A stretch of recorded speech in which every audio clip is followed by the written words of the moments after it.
Bonjour. Vous avez certainement déjà entendu le générique des news. Il s'agit du JT des enfants.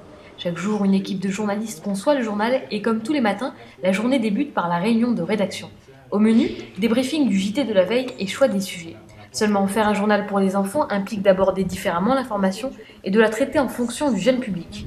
La règle première, c'est de se dire quotidiennement qu'est-ce qui intéresse les enfants, d'une part dans l'actualité générale, et puis d'une part dans leur communauté, je dirais d'enfants. Donc ça peut être à la fois ce qui se passe à l'école, ce qui se passe dans leur vie de tous les jours, dans la société, et qui les concerne directement.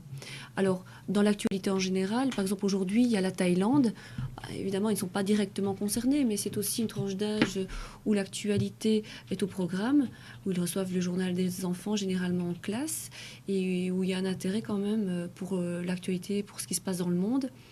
Donc ici, on essaye d'avoir un plateau de la correspondante de la RTBF à Bangkok, mais qui sera un plateau spécifique pour les news. Et on demanderait, tiens, est-ce que les enfants sur place sont concernés, par exemple les enfants thaïlandais ou peut-être les touristes? Est-ce qu'il y a des victimes civiles et en quoi on peut aussi, comment peut-on expliquer le conflit qui a lieu pour l'instant en Thaïlande? Adapter le fond comme la forme, c'est l'objectif des news, mais également de la présentatrice. Il y a toujours un peu un combat entre donner des informations qui sont des informations sérieuses, plus politiques et qui ne sont pas des sujets qui intéressent forcément directement les jeunes et donner des infos que les jeunes ont envie d'avoir sur leurs stars ou des infos beaucoup plus légères sur les animaux ou des choses qui les intéressent directement. Et je pense qu'on est obligé de mêler les deux pour pouvoir les intéresser aux infos plus compliquées. C'est clair qu'avoir rien que des infos légères, alors ça n'a plus vraiment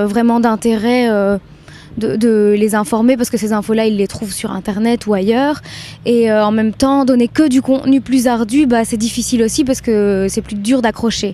Mais quand je parlais d'être créatif, c'est justement pour les reportages qui sont plus compliqués, plus politiques. Il faut vraiment réfléchir à une forme amusante à la limite pour pouvoir faire passer l'information discrètement, pour pas que ce soit un gros dossier qu'on lâche comme ça, bam. L'émission News est le seul JT pour enfants en Belgique. La RTBF le diffuse chaque jour sur la 3.